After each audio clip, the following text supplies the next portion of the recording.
ఏపీలో ఫెంగల్ తుఫాన్ బీభత్సం. ఈ జిల్లాలో భారీ వర్షాలు, ఆకస్మిక వరదలు, తాజా హెచ్చరికలు. బంగాళాఖాతంలో ఏర్పడిన ఫెంగల్ తుఫాన్ తీరాన్ని దాటింది. నిన్న రాత్రి 10:30 నుంచి 11:30 మధ్య పుదుచ్చేరి సమీపంలో ఈ తుఫాను తీరాన్ని దాటింది. అది ప్రస్తుతం ఉధృతంగా కొనసాగుతుంది. ఏపీలో ఫెంగల్ తుఫాన్ యొక్క ప్రభావం. వర్షాలు కురిసే లోతట్టు ప్రాంతాల ప్రజలు అప్రమత్తంగా ఉండాలని సూచిస్తున్నారు. ఫెంగల్ తుఫాన్ తీరాన్ని దాటిన సమయంలో గంటకు 90 కిలోమీటర్ల వేగంతో బలమైన గాలులు వీస్తున్నాయి. పూర్తిగా తీరంపైకి వచ్చాక మళ్లీ తీవ్ర వాయుగుండంగా ఇది బలహీనపడనుంది. ఈ తుఫాన్ ప్రభావంతో తమిళనాడుతో పాటు ఆంధ్రప్రదేశ్ రాష్ట్రంలోని అనేక ప్రాంతాల్లో భారీ వర్షాలు కురుస్తున్నాయి.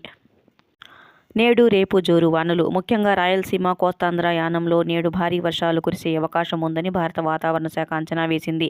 ఇటు తెలంగాణ రాష్ట్రంలో కూడా తేలికపాటి నుంచి ఓ మోస్తారు వర్షాలు కురిసే అవకాశం ఉందని వాతావరణ శాఖ పేర్కొంది. ఓవైపు తుఫాను ప్రభావంతో శుక్రవారం నుంచి తమిళనాడు రాష్ట్రంతో పాటు రాయలసీమ, దక్షిణ కోస్తా ప్రాంతాల్లో వర్షాలు కురుస్తున్నాయి. వాతావరణ శాఖ హెచ్చరికల మేరకు ఆది సోమవారాల్లో అంటే నేడు, రేపు తిరుపతి, శ్రీ పొట్టి శ్రీరాములు, నెల్లూరు జిల్లా, చిత్తూరు, అన్నమయ్య, వైఎస్ఆర్, శ్రీ సత్యసాయి జిల్లాల్లో భారీ వర్షాలు కురుస్తాయని వాతావరణ శాఖ పేర్కొంది. అంతేకాకుండా ప్రకాశం జిల్లా, నెల్లూరు జిల్లా, వైఎస్ఆర్ జిల్లా, చిత్తూరు జిల్లాలలో ఆకస్మిక వరదలు వచ్చే ప్రమాదం కూడా ఉందని హెచ్చరించింది.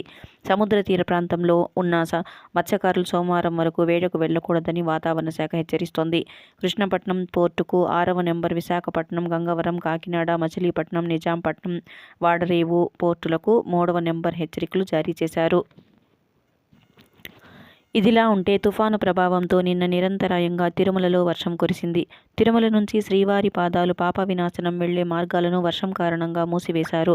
శనివారం రోజు తిరుపతి జిల్లాలోని కేఎం అగ్రహారంలో 13.3 సెంటీమీటర్ల అత్యధిక వర్షపాతం నమోదయ్యింది.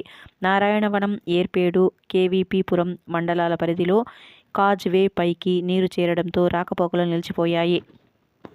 ఓకే ఫ్రెండ్స్, ఇవాల్టి అప్డేట్ అయితే ఇంతేనండి. మరొక కొత్త అప్డేట్తో మళ్ళీ కలుస్తాను. బాయ్.